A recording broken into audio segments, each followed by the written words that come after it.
Et salut la famille, comment j'espère que vous portez très bien. Sinon de notre côté aussi, on rend grâce à Dieu, ok?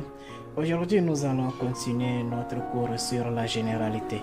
Donc la fois passée nous avons parlé essentiellement du côté matériel de l'ordinateur. On a parlé des composants de l'ordinateur et les périphériques et nous avons parlé aussi de la notion de la souris ainsi que du clavier, ok? Donc aujourd'hui nous allons attaquer la partie logicielle, ok? Donc la partie logicielle est la partie intelligente de l'ordinateur, ok? Donc et cette partie intelligente est subdivisée en deux, ok? On a les systèmes d'exploitation et les logiciels d'application, ok? Donc au fait, lorsque nous disons que nous avons le système d'exploitation, au fait c'est quoi le système d'exploitation? En fait, le système d'exploitation est un programme de base qui permet à l'ordinateur de gérer son propre fonctionnement et ceux des périphériques connectés, ok? C'est-à-dire si le système, ok, d'exploitation est un programme qu'on installe généralement premièrement sur l'ordinateur, ok? Donc il faudrait que on installe tout d'abord ce système d'exploitation sur l'ordinateur avant que l'ordinateur puisse mieux fonctionner, ok? Sinon sans quoi, si le système d'exploitation n'est pas installé sur l'ordinateur, vous aurez du mal à utiliser votre ordinateur, ok? Et donc dans ce système d'exploitation, nous disposons principalement trois systèmes d'exploitation, ok, que nous allons essayer d'énumérer, ok? Premièrement, nous allons parler de Windows, ok? Ce système d'exploitation dénommé Windows est le système d'exploitation le plus utilisé et que je peux dire que c'est ce que nous sommes en train d'utiliser actuellement, ok? Et dans ce Windows, on a plusieurs versions de Windows, ok? Donc de nos jours, nous pouvons rencontrer sur le marché Windows XP qui est encore très vieux, et Windows Vista, Windows 7, 8, 10, et aujourd'hui on peut parler de Windows 11, ok? Donc tout ça là, ce sont des versions de Windows, ok? Après Windows, nous avons aussi Mac, ok? Mac, au fait, c'est l'entreprise Apple qui s'en charge de la distribution de la marque Apple et autant pour moi du système d'exploitation Mac, ok? Donc l'entreprise Apple, c'est lui qui fabrique ses propres ordinateurs, tout comme son appareil téléphonique et téléphone iPhone dont nous connaissons tous, ok? Vous allez remarquer que lorsque nous prenons iPhone, vous ne pouvez pas envoyer une application de iPhone vers le système Android pour que ça fonctionne. Donc c'est pareil pour le Mac et le Windows aussi. C'est-à-dire les programmes qui sont conçus pour Mac sont spécialement pour Mac. Et les logiciels ou bien les programmes qui sont conçus pour Microsoft Office et autant pour moi pour Windows sont aussi destinés pour Windows. C'est-à-dire qu'on ne peut pas intervertir les programmes, ok? Après ça, nous avons aussi le système d'exploitation Linux, ok? Linux, au fait, c'est un groupe d'ingénieurs informatiques qui se sont regroupés et ils ont mis sur pied ce système d'exploitation. Et le système d'exploitation là est le moins connu dans le monde entier. Et ce système est généralement utilisé par ceux qui maîtrisent mieux l'informatique, ok? Et ce système là, il est rare de trouver ça livré, c'est-à-dire il est rare de trouver ça à l'achat installé sur les ordinateurs, ok? Parce que lorsque nous revenons sur Windows, vous pouvez acheter votre PC et voir quoi Windows est installé sur votre PC, ok? Mac, vous pouvez acheter un ordinateur chez Apple, ok? Et vous allez voir que c'est le système Mac qui est installé sur ce PC. Mais Linux, vous n'allez pas acheter un ordinateur. Bon, en fait, il est rare de trouver un PC que vous allez acheter dans le magasin, dans votre boutique, et vous allez trouver les Linux là qui est installé là-dessus par défaut, c'est un peu rare, ok? Mais seulement que pour installer Linux, vous devez télécharger Linux afin de l'installer sur votre ordinateur afin de pouvoir l'utiliser, ok? Donc là, ce sont les informations que nous pouvons donner sur les systèmes d'exploitation que nous disposons, ok?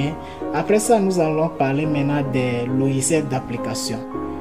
Les logiciels d'application, c'est un ensemble de programmes permettant de faire exécuter à l'ordinateur des tâches bien spécifiées par son concepteur. Qu'est-ce que nous voulons dire par là? C'est-à-dire que des logiciels, après avoir installé le système d'exploitation, vous avez cette possibilité d'installer les logiciels d'application, c'est-à-dire que les applications dont vous avez besoin pour mieux travailler sur votre ordinateur. Donc, ces applications-là que vous allez installer sont dites logiciels d'application. Et dans cette partie, je donne souvent l'exemple des Android, ok? Supposons que vous avez acheté un Android, c'est-à-dire à l'achat, le système Android est installé sur votre portable à l'achat. Donc c'est pareil pour notre ordinateur aussi. Si vous achetez votre ordinateur, vous allez remarquer, par exemple, je prends le cas de Windows. Vous allez remarquer que Windows est installé par défaut sur votre ordinateur, ok? Maintenant, lorsque vous allez revenir, par exemple, installer Microsoft Office là-dessus, ou bien installer Power ISO là-dessus, maintenant, les applications là que vous venez maintenant installer sur votre PC sont appelées les logiciels d'application. Donc là, c'est de la même manière que nous pouvons parler aussi de Mac, ok? Vous achetez un PC Mac, le système d'exploitation Mac est installé là-dessus. Maintenant, vous allez télécharger le logiciel d'application Mac et pour pouvoir mieux utiliser votre ordinateur, ok? Donc là, c'est ce que nous pouvons dire dans cette partie. Maintenant, nous allons entamer la définition, ok? Pour la définition, les définitions, je peux dire, sont tellement claires. Donc, je vous invite à lire ça correctement, ok? Maintenant, notre première définition, c'est octet, ok? Donc, octet, c'est l'unité de mesure des informations en informatique. Donc, c'est pour cela, nous disons, par exemple, lorsque nous achetons les forfaits Internet chez Move et Togocom, on nous donne des volumes de navigation. Et ces volumes de navigation sont exprimés en mégaoctets. Souvent, les gens disent mot. Ce n'est pas les mots, mais c'est plutôt les mégaoctets. Maintenant, c'est ces mégaoctets qui sont notre volume que ces opérateurs nous vendent. Donc, au fur et à mesure que nous naviguons ou bien nous parcourons des pages web, ces pages web là vont essayer de consommer notre volume de navigation. Et là, jusqu'à l'épuisement complet de notre volume de navigation. Donc, du coup, vous allez remarquer que cette unité là, ok, que nous appelons par octet, nous aide à mesurer ces informations là, ok? Et nous avons donné des conversions. On a dit un octet est égal à 8 bits, 1024 octets est égal à 1 kilooctet jusqu'à et 1000 mégas est égal à 1 giga, etc. Et pourquoi pas 1000 gigas qui est égal à 1 téra, ok? Donc là, c'est ce que nous pouvons dire concernant les octets, ok? Maintenant, après ça, nous allons parler de l'interface, ok? Disons que c'est l'intermédiaire qui permet à deux éléments de se communiquer. C'est-à-dire que si tu es devant ton ordinateur, autant pour moi, si vous êtes devant votre ordinateur, ok? Maintenant, l'affichage ou bien les commandes qui vont vous permettre à communiquer avec l'ordinateur constituent pour vous l'interface, ok? Nous allons définir l'internet, ok? C'est le travail de réseau international. Là, du coup, vous-même, vous savez maintenant, vous suivez ce cours grâce à l'internet, ok? Donc, comme vous le savez, c'est un travail que nous faisons sur le plan international, ok? Le réseau, ok? Le réseau, c'est l'ensemble des ordinateurs reliés par des câbles ou des ondes, ok? C'est-à-dire que il est possible de relier les ordinateurs entre eux par des câbles ou ondes, ok. Vous vous rappelez, on a parlé des ports réseau, ok. Donc c'est dit que c'est ces ports là, c'est à ces ports là qu'il faut connecter les ordinateurs entre eux afin de faire un travail de groupe, quoi.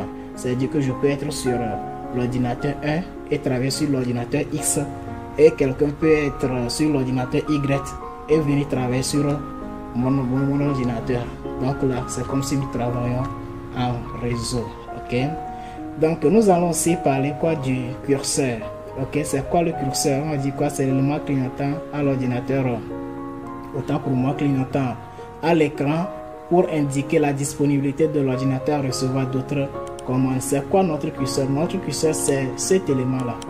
Je vais le faire venir ici, voilà, c'est lui là qui est ici, qui est en train de clignoter, ok. Donc ça nous indique quoi? L'ordinateur est disponible à recevoir d'autres commandes. Je vais appuyer sur R, ça met R, j'appuie sur O, ça sort O, voilà.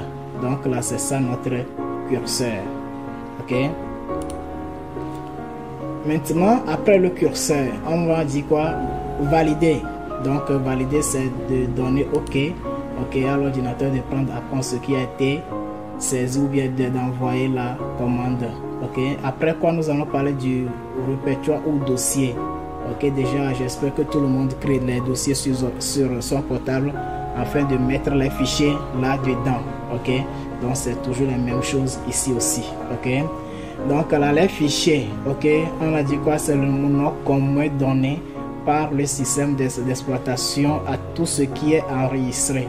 Ce dernier prendra un nom spécifique quand il est effectué à partir d'un logiciel d'application, ok. Donc là c'est un fichier, là je résume cette définition en disant que quoi? C'est tout ce qui est enregistré sur l'ordinateur. Donc si vous voyez que quelque chose est enregistré sur un ordinateur, quoi, c'est un fichier. Je prends le cas de quoi? Par exemple, vous êtes là, vous affichez, vous jouez vos chansons, les chansons sont enregistrées, les chansons sont des fichiers, les vidéos sont des fichiers, les images et pourquoi pas tout ce que vous voyez, ok. Tout ça là sont quoi? Des fichiers, ok. Nous avons donné aussi un petit NB ici en disant que quoi? Un même nom ne peut être attribué à deux fichiers dans un même programme, ok. L'ordinateur rejette ou demande à remplacer celui qui existe déjà. Donc qu'est-ce que nous voulons dire par là? C'est dire que vous ne pouvez pas mettre un fichier avec le même nom dans un même dossier, par exemple. C'est-à-dire que vous créez un dossier vidéo, par exemple, vous avez copié au préalable une vidéo qui est dénommée, je peux dire, cours. Maintenant, vous ajoutez encore une deuxième vidéo qui se nomme encore cours. L'autre, ce n'est pas possible. L'ordinateur va vous demander si vous voulez remplacer l'ancien ou bien ne pas copier. Voilà. Donc là, c'est ces options-là parce que ils ne peuvent pas rester ensemble. Au pire des cas, on peut aussi vous demander de changer le nom du nouveau fichier. L'occasion de renommer le nom, de renommer au fait le nouveau fichier. Ok. Donc là, c'est ça, les termes que nous allons utiliser de temps en temps au cours de notre formation.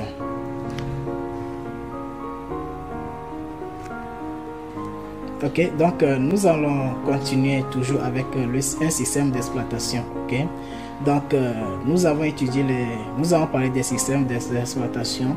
On a dit on a 3 systèmes d'exploitation. On a le Windows, ok. Après le Windows, on a le Mac, on a Linux, ok. Donc nous allons choisir Windows pour faire ce cours, et précisément la version Windows 7, ok. Donc c'est Windows 7 que nous allons utiliser pour faire ce cours, ok. Pourquoi nous avons choisi Windows 7? Parce que c'est une version, je peux dire, simple à utiliser, ok, et qui est aussi facile à prendre en main, ok. Donc c'est pour cela que nous allons commencer, ok, par utiliser 7, ok, et dans les cours à venir on va revenir sur 10 de temps en temps, ok. Donc les cours précédents, nous avons établi les cours précédents sous Windows 10, ok. Donc ce cours se fera sous Windows 7, ok. Donc là, sans plus tarder, nous allons continuer, ok. Donc on va apprendre comment allumer l'ordinateur, ok. On va apprendre comment allumer l'ordinateur. En fait, pour allumer l'ordinateur, donc nous allons apprendre comment allumer l'ordinateur, ok. Maintenant nous allons commencer par identifier ce symbole là, ok. Ce symbole là, j'espère que vous allez trouver souvent ce symbole sur les appareils électroniques, ok. Ce symbole là sur vos télés, même sur pratiquement tous les appareils électroniques, vous allez trouver ce symbole là. Et nous tous, nous savons que lorsque nous trouvons ces symboles-là sur une touche, cela veut dire quoi? C'est là-bas, il faut l'allumer, et c'est là-bas aussi qu'il faut l'éteindre. Ok, donc c'est pareil aussi pour les ordinateurs aussi. Mais dans la logique, qu'est-ce qui se passe? Nous tous, nous savons que les ordinateurs sont composés, je parle de l'ordinateur bureau. Pour les PC, il n'y a pas de souci. Mais les ordinateurs bureau sont composés de l'écran, ok, de l'unité centrale, de la souris, du clavier et des périphériques, ok. Donc maintenant, dans quel ordre on peut les allumer, ok, et dans quel ordre on peut les éteindre. Donc nous allons voir tout d'abord quoi l'ordre avant de voir les processus, ok. Premièrement, pour allumer votre ordinateur, il faut premièrement allumer tout d'abord l'écran, ok. C'est-à-dire que vous cherchez ce bouton là, ok. C'est-à-dire vous cherchez le symbole là sur l'écran, vous allez appuyer sur ce bouton sur l'écran premièrement pour l'allumer, ok. Après l'avoir allumé, ok, maintenant on allume quoi? L'unité centrale, ok. Toujours ce symbole, vous allez chercher le symbole là sur l'unité centrale, vous appuyez pour allumer votre unité centrale, ok. Maintenant, après avoir allumé l'unité centrale, vous allez encore chercher le même symbole sur les périphériques. Vous appuyez sur les touches qui vont contenir ou bien qui vont porter ce symbole pour allumer les périphériques. Les périphériques peuvent être les imprimantes, les scanners au cas où vous en avez besoin. Mais si vous n'avez pas besoin des imprimantes à l'allumage, donc inutile de l'allumer. Ok. Maintenant, pour éteindre, ok, donc l'ordre sera inversé. Pour éteindre, il faut tout d'abord commencer par éteindre les périphériques. C'est-à-dire que si votre imprimante est allumée, vous l'éteignez toujours par le même symbole qui va s'afficher sur les touches, ok. Et si vous avez aussi le scanner aussi, vous l'éteignez aussi, c'est-à-dire vous l'arrêtez avec les touches, ok. Maintenant, après avoir arrêté les périphériques, maintenant vous allez arrêter quoi? L'unité centrale. Maintenant vous arrêtez l'unité centrale. Après avoir arrêté l'unité centrale, maintenant vous éteignez quoi? L'écran avec la touche qui contient évidemment votre symbole, ok. Nous avons dit vous allez arrêter l'unité centrale parce qu'on n'a pas de détail, parce qu'on va apprendre maintenant comment arrêter l'unité centrale, parce que nous n'allons pas arrêter l'unité centrale avec la touche avec laquelle nous l'avons allumée, mais seulement on va arrêter l'unité centrale lui autre avec l'interface de Windows. Et que donc c'est maintenant nous allons apprendre comment arrêter, ok, l'unité centrale, ok. Maintenant nous allons voir. Donc pour arrêter notre unité centrale, tout d'abord il faut passer par le menu démarrer qui est ici, ok. Vous venez sur ce bouton, vous faites le clic gauche, ok. Vous appuyez la touche gauche de votre souris, vous aurez une fenêtre comme ça, et puis vous appuyez sur arrêter, toujours sur le clic gauche, ok. Vous faites arrêter, vous allez voir quoi? Votre ordinateur ou bien votre unité centrale va s'arrêter, ok. Donc ça va fermer tous les programmes et puis ça va s'arrêter. Donc une fois arrêté, vous appuyez sur la touche de l'écran pour éteindre l'écran, ok. Donc c'est ça le processus d'allumage, ok, et d'arrêt de votre unité centrale ou bien de votre ordinateur dans sa globalité. Maintenant pour les PC, au fait les PC, eux ils disposent seulement ce symbole là sur une touche. Ok, là vous appuyez sur la touche là, ok, pour allumer votre ordinateur portatif. Maintenant pour l'éteindre, vous allez passer par le menu démarrer. Ok, vous faites arrêter, ok, pour arrêter votre ordinateur portatif. Ok, donc j'espère que c'est comme ça nous allumons notre unité, notre ordinateur, et c'est de la même manière que nous allons aussi l'arrêter. Ok, donc nous allons continuer avec la description de l'écran Windows. C'est-à-dire que lorsque vous avez allumé votre lorsque vous avez allumé votre ordinateur, ok, et puis vous êtes tombé sur cette interface, ok, c'est-à-dire que à l'allumage, donc vous aurez un truc comme ça. Donc je vais cacher mon cours là. Donc vous aurez un truc comme ça. Maintenant on va apprendre comment est-ce que on peut nommer en fait les différentes parties là. Ok, donc nous allons reprendre, ok, des descriptions de l'écran de Windows. Ok, nous avons les icônes. Ok, les icônes, ce sont ces petits dessins là que nous avons ici. Ok, tous ces petits dessins là sont quoi? Des icônes pour nous. Ok, nous avons l'arrière-plan. Ok, l'arrière-plan c'est ce qui est bleu, c'est-à-dire que l'image bleue qui est derrière. Parfois on peut parler de fond. Ok, ils sont ici. Ok, maintenant après l'arrière-plan, nous avons quoi? Le bouton démarrer qui est ici, qui est en bas ici. Donc c'est sur ce bouton là j'ai appuyé pour arrêter votre l'ordinateur tout de suite. Ok, maintenant après ce bouton, ok, démarrer, nous avons quoi? La barre d'état qui est ici, la barre là qui est ici, qui quitte ici jusque là. Ok, voilà, donc ça c'est la barre d'état. Ok, donc au fait la barre d'état, ok, lui il a deux fonctions.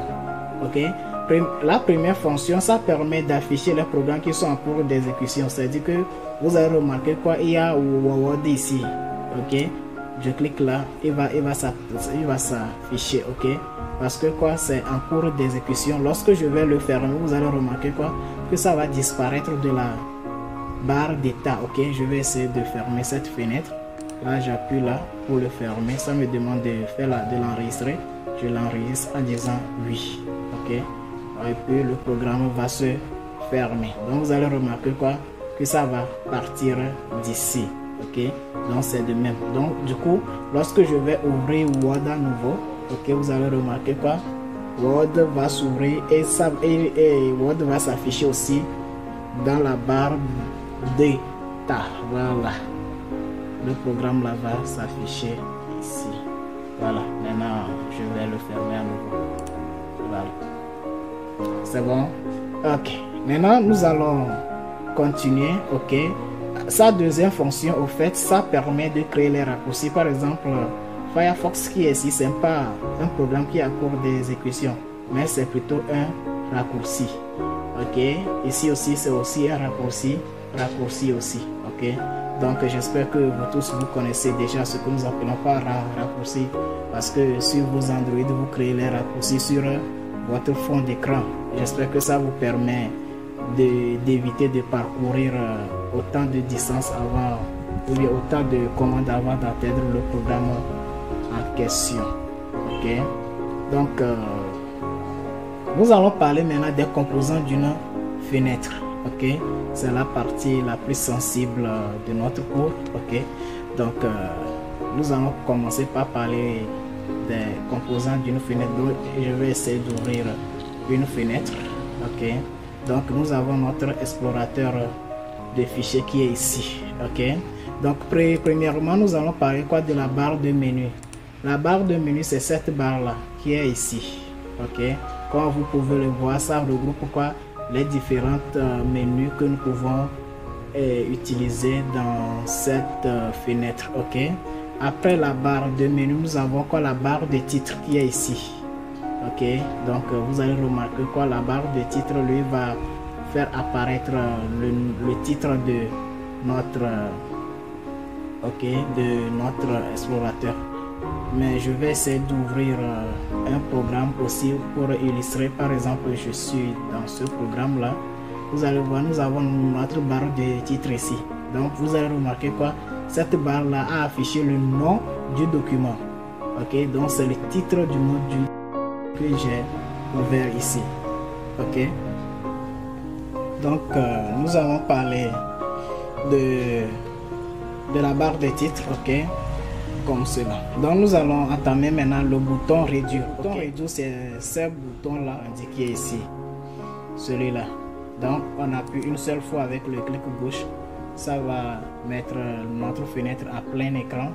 Lorsque nous allons appuyer à nouveau, ça va le ramener à un niveau inférieur. Ok, après cette touche là, nous allons voir la touche là, ok, qui est la touche fermée. Ok, lorsque nous allons appuyer sur la croix rouge là, ça va fermer totalement quoi, le programme, ou bien ça va fermer totalement de la barre de défilement. Ok, donc c'est notre barre de défilement qui est ici par exemple. Ok, vous voyez ici là, c'est notre barre de défilement. Bordure les coins, donc ici, voilà, les bordures et les coins ici. Ok, donc les bordures là, vous pointez le bordure, vous allez avoir une flèche qui va aller dans les deux sens. Cela veut dire quoi, vous pouvez agrandir soit ou rétrécir votre fenêtre. C'est à dire que lorsque je suis ici, je pointe là, j'ai les deux flèches, je maintiens la touche je maintiens la touche gauche de la souris enfoncée comme ça, et puis je glisse pour élargir. Ok, et si je veux rétrécir, je glisse, en maintenant toujours la touche gauche enfoncée, je glisse. Donc nous allons terminer la séance d'aujourd'hui. Donc je vais fermer la fenêtre là. Nous allons terminer la séance d'aujourd'hui, ok, en parlant de comment changer l'arrière-plan, c'est-à-dire que ce que nous voyons par derrière. Ok, donc je vais cacher notre cours. Ok, c'est-à-dire le derrière là, comment est-ce que l'on peut le changer? Pour le changer, il faut juste venir dans le vide aussi, faire le clic droit. Ok, vous faites le clic droit. Maintenant vous descendez dans personnaliser, vous cliquez sur personnaliser, donc vous aurez une fenêtre comme ça. Ok, le temps que ça se charge. Ok, c'est bon. Maintenant vous avez cette barre là de défilement. Ok, vous pouvez cliquer pour défiler vers le bas. Ok, et puis vous choisissez ce que vous voulez. C'est de même que vous pouvez maintenir l'ascenseur qui est ici. Ok, vous êtes là, vous maintenez la touche gauche de votre souris, et puis quoi, vous descendez. Ok, soit vous remontez tout en maintenant la touche gauche de votre souris enfoncée. Ok, maintenant, et puis bon, je vais choisir et ça là. Ok, je n'ai qu'à faire seulement un clic gauche là dessus. Ok, et puis je patiente. Ok, voilà, et puis le tour est joué. Ok, donc comme vous pouvez voir, le fond a été changé. Ok, soit je peux aussi prendre scène. Ok, je clique là dessus. Ok, puis je patiente. Voilà, et puis quoi, ça se charge. Ok, ou bien si c'est paysage que je veux, je clique sur paysage. Ok, et puis j'attends que le fond va changer. Ok, donc si je finis de changer le fond, je ferme cette fenêtre là, et puis le tour est joué. Donc c'est comme ça on change de fond. Ok, donc j'espère que aujourd'hui nous avons parlé de beaucoup de choses. Ok, donc on va s'arrêter là pour aujourd'hui. Ok, et continuer la prochaine fois. Ok, donc d'ici là, portez-vous bien et bonnes choses à vos familles respectives. Je vous remercie. Quant à moi, je vous dis